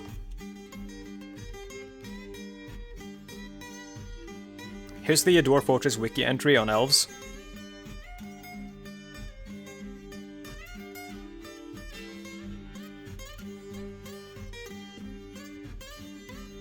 And the first line...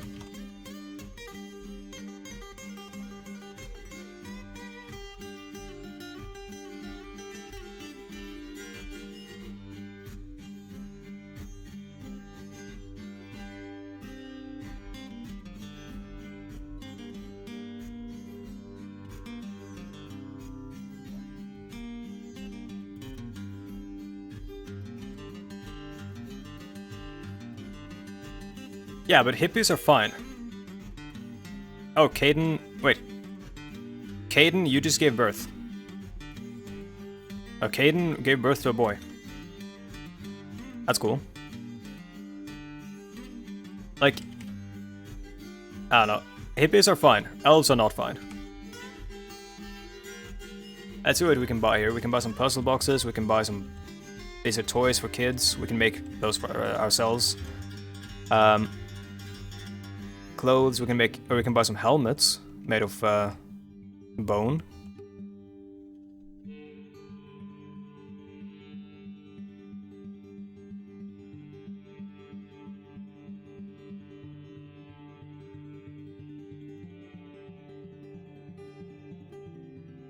Yeah, some stupid, useless, tree-fondling traitor dwarves like elves for their grace, quote-unquote.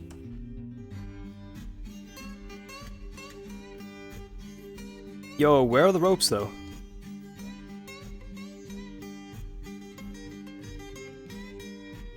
You can see, like, everything they're bringing here is made of wood. They're completely useless.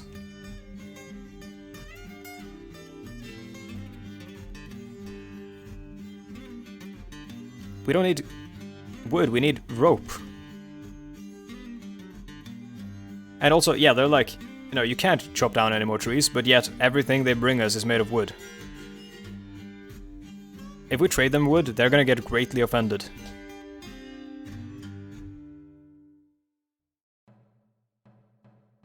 Yeah, they have brought literally no rope. Oh boy. Guess we'll buy some animals. Oh, I passed it? I saw rope. Where?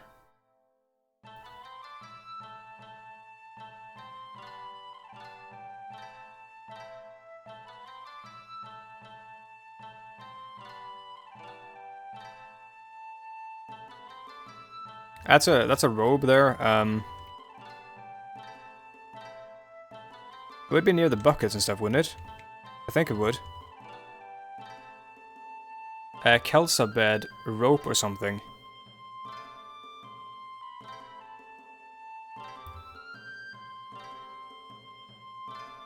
I have no clue what a Kelsa bed would be. I see Kenaf robe, but... Hold on. No, there's just rope read skirt. There's no rope here. Yeah, robe, not rope. That's fine. It's fine, Thomas. Let's buy some... That's a mink. Let's buy some... Wait, whoa, what is a grackle? Isn't a grackle those, like, one...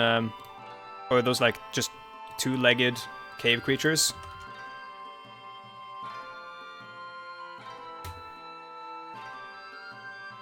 Wait, nope. Grackle is just a tiny bird.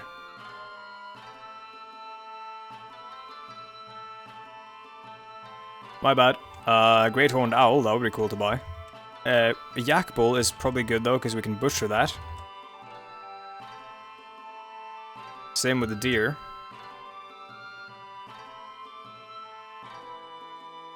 Granite figurine of blind cave ogres. Granite figurine of Deller. Of an iguana man. Of a dwarf. A lot of figurines of Deller. I'm gonna keep one just so that we can have a look at it maybe. Slate figurine of Jurist Vine Channeled. Jurist, by the way, is the dwarven word for dagger. Bobbert has returned from the wiki and says, yeah, I can see why you hate dwarves in the game now. Yep. Oh, sorry, elves in the game now. I just read on the wiki that you can play as a kobold. Yeah, you can in some mods. You can play as one if you're just, like, out exploring on your own. Yeah, let's try to trade this. Ah, wonderful. Thank you for your business, says Alana of the Elves. Alana, you're lucky this time. I'm gonna reclaim some of the bolts that we dropped. DBC takes us to the reclaim thing, reclaim interface, and then I just like box select the entire map.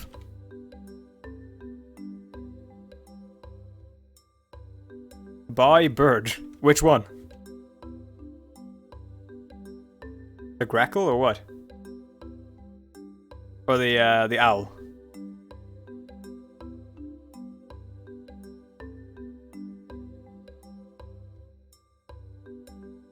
Alright, sure, let's buy a great horned owl. Oh, the grackle? The grackle is just like a tiny little, I don't know, like a shitty bird, I think.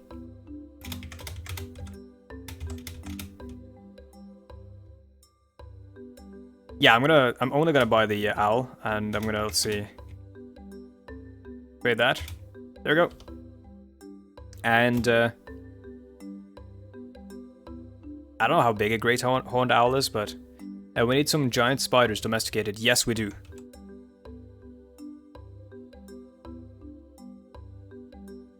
And in fact, even if, because I know the base game doesn't really let you domesticate some exotic animals, even if the game says you can't, I will mod the game so that we can. For a future stream, because, We're here to help. Oh, hell yeah, dude. Hello, migrants. Where are you? Please give me lots. I need a lot of people here. And I need metalsmiths.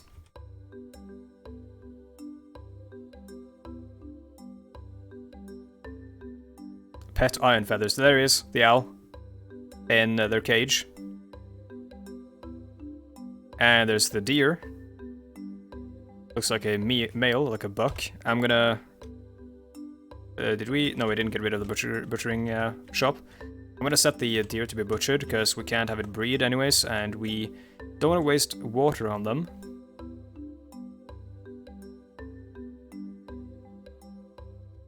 Let's see, where's the deer? We have a lot of kittens and stuff, piglets. There's a deer, butcher, and the great horned owl. I'll set that one as pet availability, so people can adopt the great horned owl as a pet.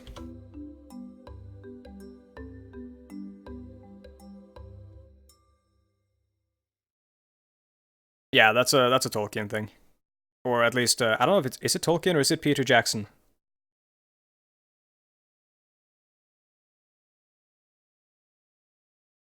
I have to admit, I haven't actually read the Lord of the Rings books, so I don't know if he like gave them a Scottish-esque intonation in the books.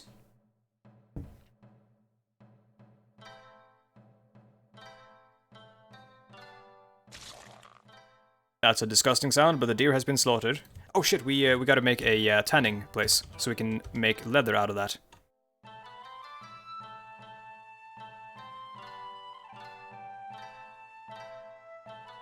What's the tanner's? Tanner shop is N.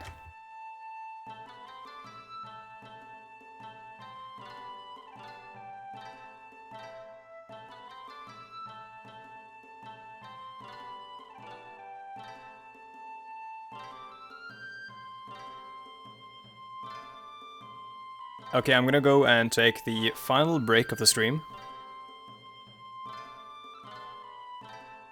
I'll put us on the BRB screen. And pause the game. Actually... no, I'll pause the game, and yeah, I'll be right back. See you in like 2 to 3 minutes.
Hello.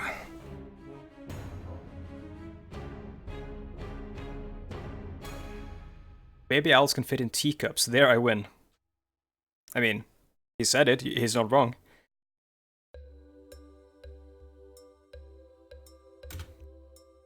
There are giant eagles in this, by the way. As well as giant owls, and they're both equally terrifying. Especially if you have an above-ground fort, because the problem with an above-ground fort is that walls will protect you from stuff like goblins and trolls and stuff. It won't protect you against giant eagles and griffins and dragons and such.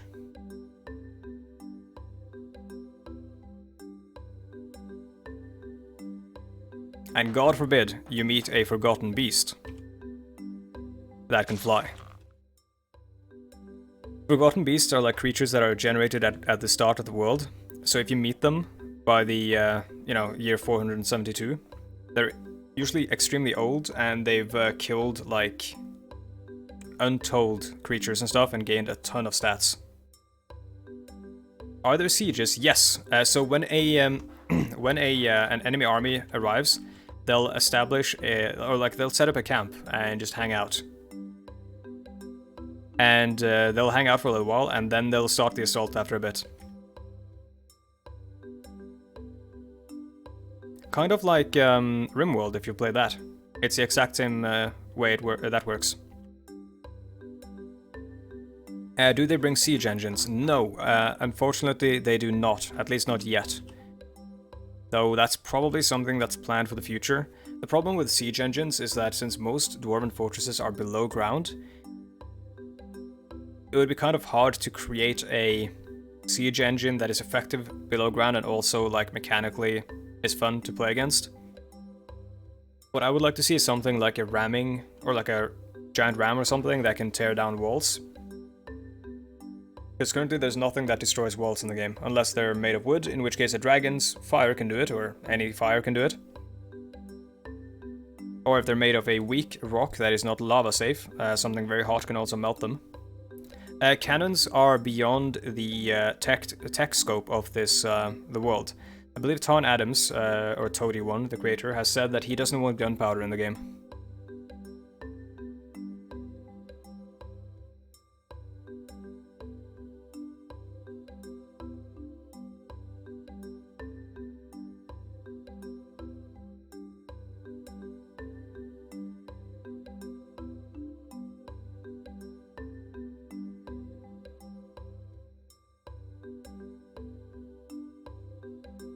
Exactly, that is what mods are for, and in fact, Masterwork, in Masterwork, the humans use gunpowder, and they have guns and stuff, like they have flintlock rifles or something, or muskets, and they also, I believe, have cannons.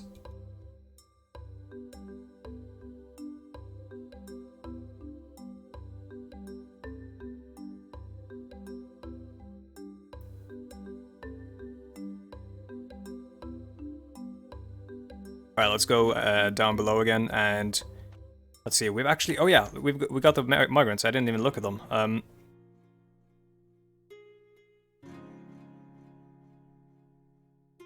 Oh my god, there are so many. Okay, I'm gonna show you guys this in a moment. I'm just gonna swap the view to, let's see, migrant wave. So... Oh shit, I was still on the BRB. My bad. Yep, the Be Right Back screen is still up. I just noticed right before I said that.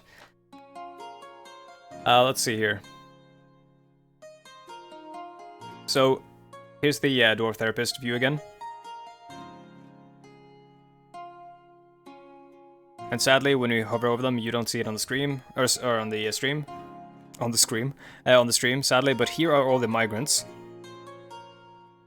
So we went from 20 to 44 adult dwarves, 3 children, and 3 babies.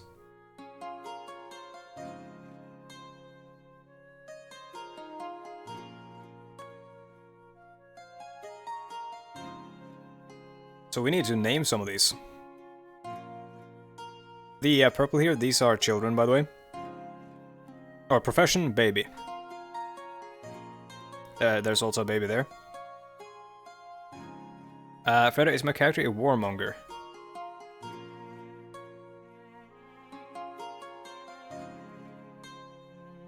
Can easily fall in love or develop positive feelings, is rarely happy or enthusiastic. Occasionally overindulges, so your character is like me, they like to drink a lot.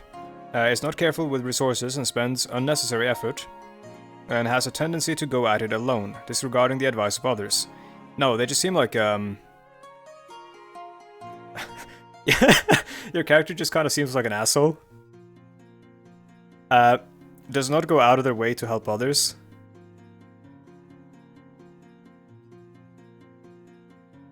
Though you're extremely headstrong and likes to seek out challenges, has an active imagination, has a tendency to consider ideas and abstractions over practical applications. But yeah, I'm gonna get rid of Therapist and go back to the game. So...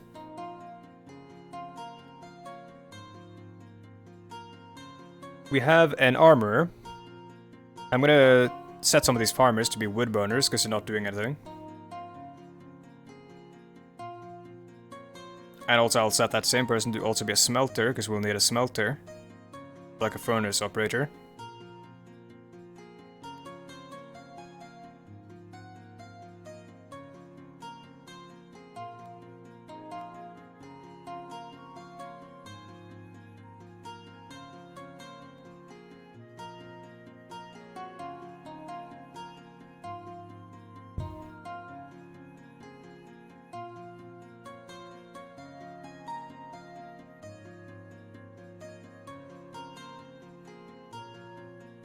Luff should be an engineer. Who's a Luff?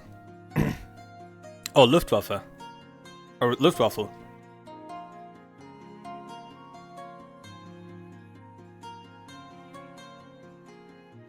Let's see if I can find an engineer here. Got a bookbinder, so we've actually got someone who can make books whenever we start setting that up. Where's our mechanic? We had a mechanic. Got someone with a surgeon skills, that's good.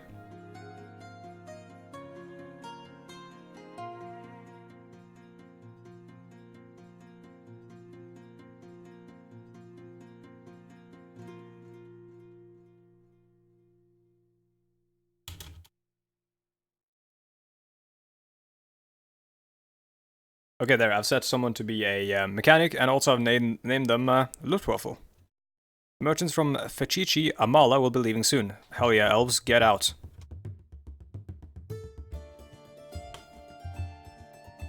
Let's see. So we've got the smelter up, and we've got the wood furnace, so let's start making some charcoal. Actually, let's do this. UMQ charcoal, and we're going to make 40 charcoal. Should be enough to make what we need in terms of metal for now. We haven't found any tin yet, I don't think.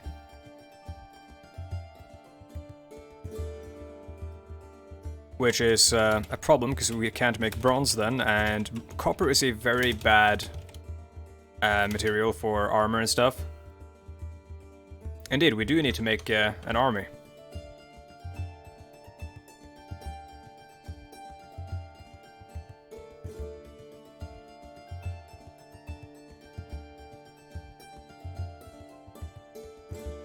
Name a dwarf Stephen King so he can write Shawshank Redemption.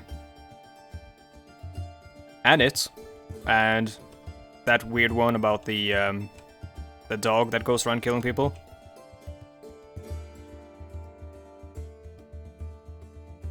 Or no, wait, it was a car. Or did he write both? Stephen King writes like 7 books a day, so it's hard to keep track.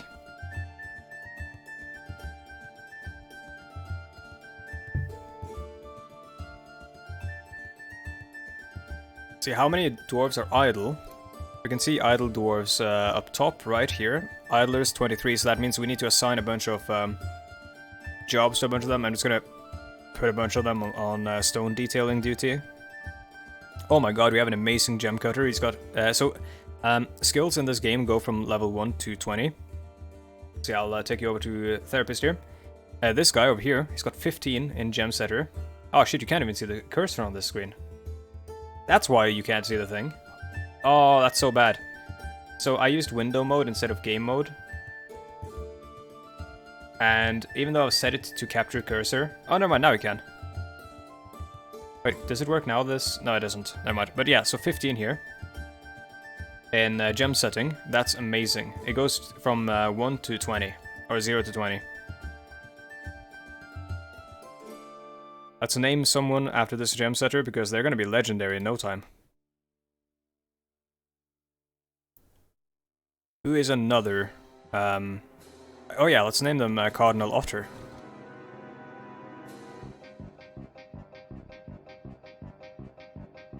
Spooky music once again. And the point is, all Stephen King books take place in Maine. Yes, they do. Well, I believe most of them at least. Some of them, like Dark Tower, take place in like space or something, or like alternate worlds.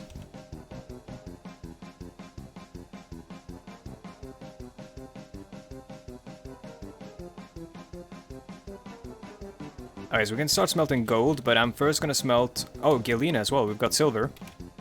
I'm first gonna start smelting some malachite. so that we can make the chain, the copper chain. Also, I realized the stupidity of making a chain that is meant to dip into water frequently, like the chain for the well, out of copper. That's going to corrode in no time. But luckily, the game, while being complex and models a lot of different things, does not model that. So we can rest easy on that one.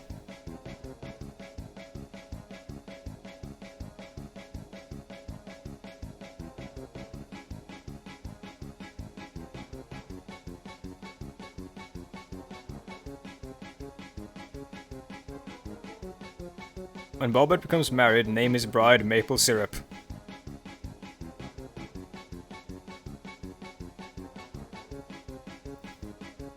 I'll think about it, if I remember. Is that, like, culturally insensitive?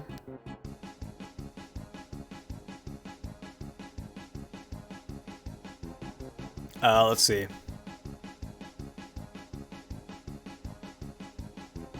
Oh yeah, I was going to designate more smelters.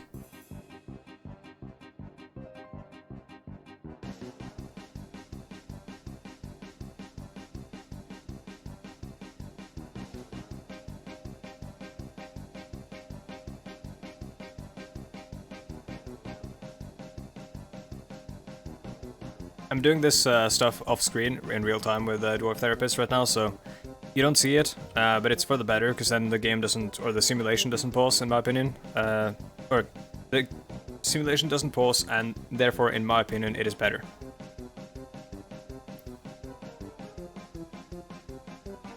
I'd rather she be named Crystal, personally. Is that a reference to Star Fox Adventures?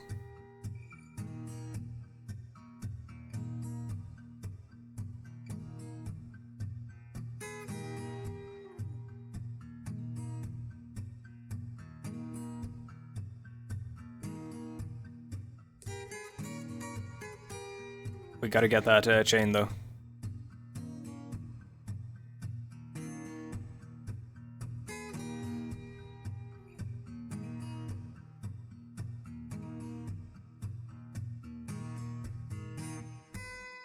Oh yeah, we also need a fuck ton more bedrooms. Just realized.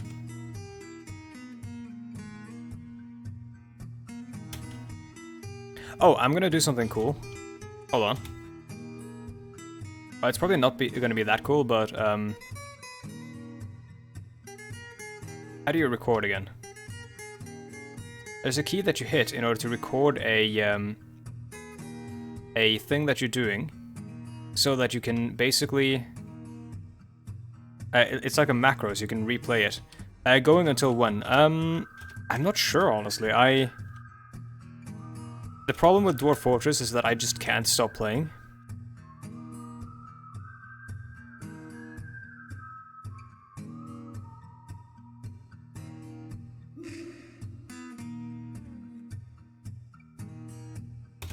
I think, let's see, how many hours have we gone for? Oh my god, we're almost gone for 4 hours. I think once we cross over the 4-hour limit, I think we're probably going to stop for this time, and save the rest for another stream.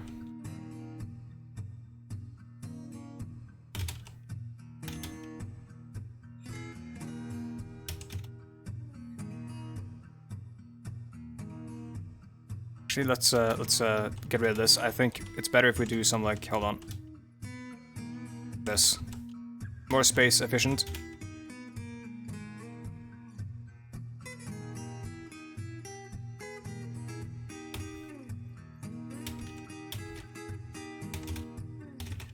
This is the reason that most people don't play the game, because of this clunky interface here.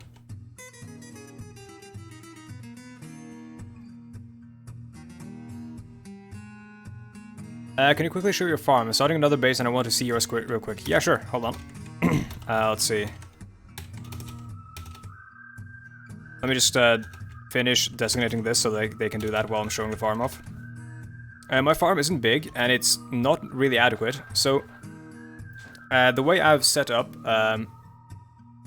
like the farm is that I've set up the food storage here. That's more or less temporary. I'm gonna start setting up like dedicated food storage in the areas where you need it, like booze and food will be near the tavern and meeting hall.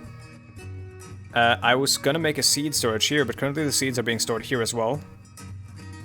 Like you can make a storage zone, basically be restricted to individual objects and stuff. So I was gonna do that. I haven't done that yet. The size of the farm is larger than we need right now, but it's so that we can grow into it. Because you can see, only these guys are being worked, because we don't have enough seeds. And this guy isn't being worked at all right now. And they're exclusively planting plum pellets right now. And here I'm going to swap them over to plum pellets as well. Just because we're out of sweet pod seeds and plum pellets, and that's plum pellets everywhere. Yeah. This is more than enough. For now, I think. But in the future, we're going to need more, I think.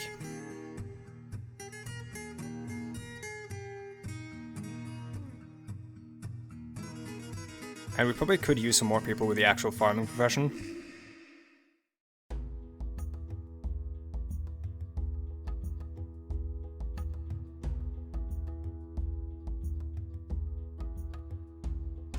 Is that adequate, Dr. Pansman? There's actually like a cool thing you can do, where you can make very fertile soil by flooding water into an area, creating muddy soil. So for example, if you dig out this stuff over here into an area, so that the water floods out, you can then build a farm on that, and I think it's meant to be more fertile. You can also use fertilizer. I don't really play around with that all that much. In the Discord, we should make an impersonation of dwarf voices in the channels. That would be hilarious, or in the voice channels. That would be hilariously, like, stupid, I think. Because of the people's various, voices they would do. At that point, just play D&D. Is our base in the middle of nothing, or is it inside a mountain? It's in the middle of nowhere, basically. So I decided to choose a place that's very flat. Specifically because it's easier for people who don't really, like, understand the game to begin with, to sort of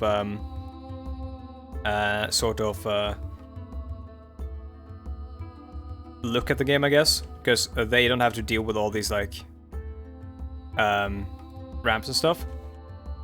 Oh, no problem, Dr. Pansman. You can ask away. I mean, the stream is like labeled newbie friendly for a reason. What's the simplest well I can make to ensure they don't dehydrate aside from making booze? The simplest well.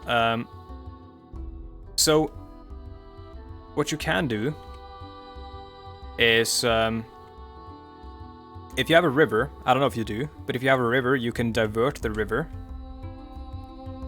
into an underground reservoir. Then again, that's not very simple, is it?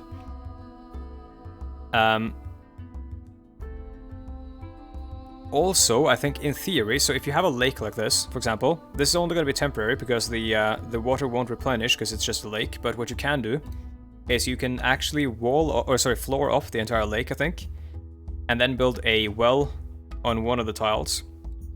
Because since that is floored off, I think it will count as being indoors, which means that it will not freeze.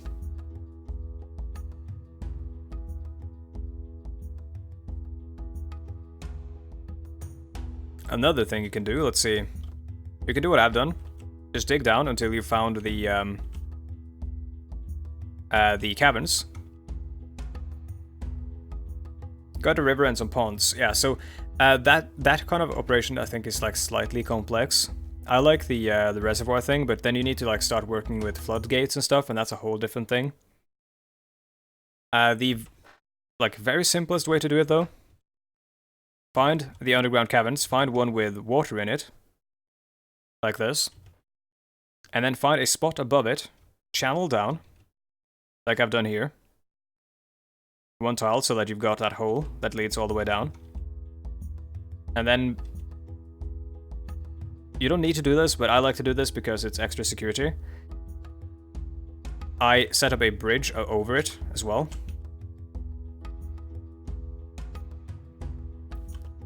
Like this.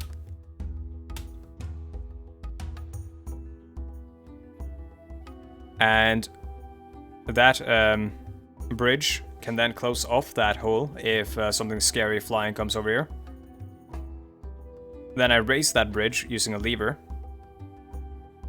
And then I build the well over here. You don't need to do the this stuff though, but yeah. So you're saying I can encompass one of my smaller ponds and it won't freeze. In theory, I think that should work, but I'm not entirely sure. I think it should work though. The safest and simplest thing though is literally just find this stuff, dig a hole, build a well, and that well will grab water even though it's very, very far down below it.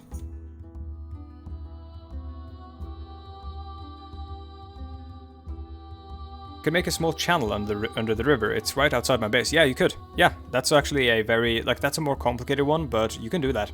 If you want to do that though, you should set up a floodgate where you set up the channel, and then set up a lever to that so that you can stop the water from flowing every now and then in case it's too much or in case you fuck up, and, you know, create a situation where the pressure underneath the well shoots the water up through the well and into the meeting hall.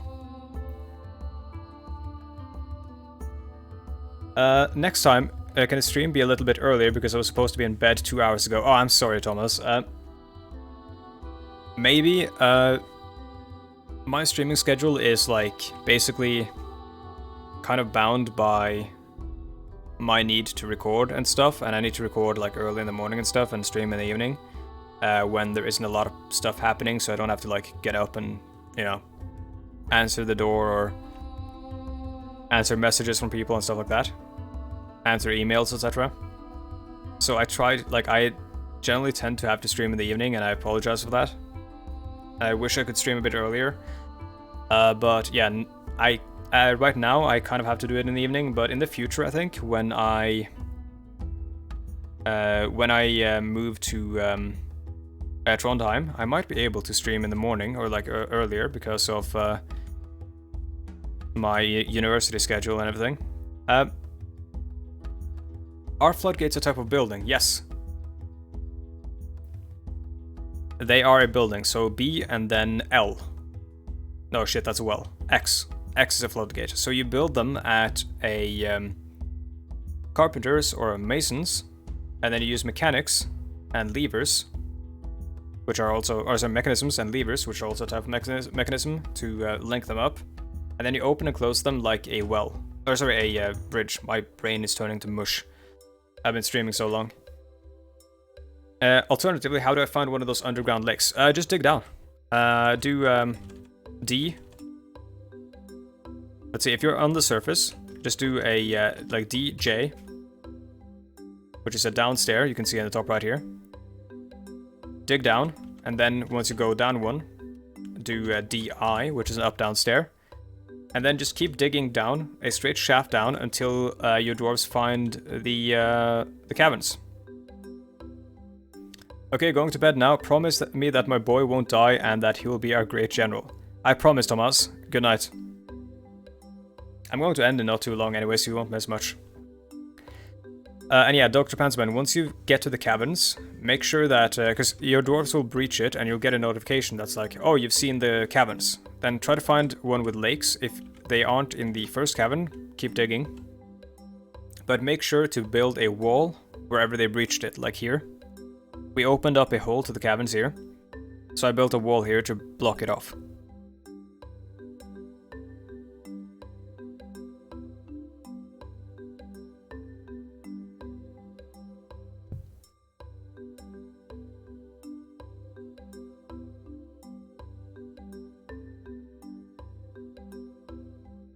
Yeah, it's been 4 hours now, so I think we're going to end the stream here. Even though I could keep playing for forever, basically. So I'm gonna pause, and I'm going to go to the stream ending screen, and do my end of stream spiel. First of all, I want to say thank you for everyone who showed up. Thank you for everyone who lurked in the and didn't chat. You guys are cool too. Thank you for everyone who chatted. It's always nice to have company when you stream. And in general, just thank you for watching. Of course, thank you for the follows and everything. And if you are... Yes, I will. I will make sure to screenshot them. No worries, Bobbert. I'll do that right after the stream. If you're interested, you can find me on various social medias and stuff, as you can see on your screen. I do YouTube stuff. Not a lot of Dwarf Fortress as of yet on the channel, but I want to have some more stuff like that on the channel in the future. Though I want to do it right, so I gotta, like, think of how to do it.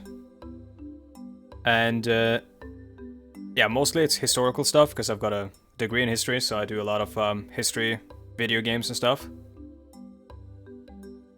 Also Twitter for my shitposts, and Patreon if you'd like to support me, though you're not under any obligation to do so. And that is about it. Again, thank you so much for showing up, everyone. I'm gonna go and screenshot some bios. So, good night, guys.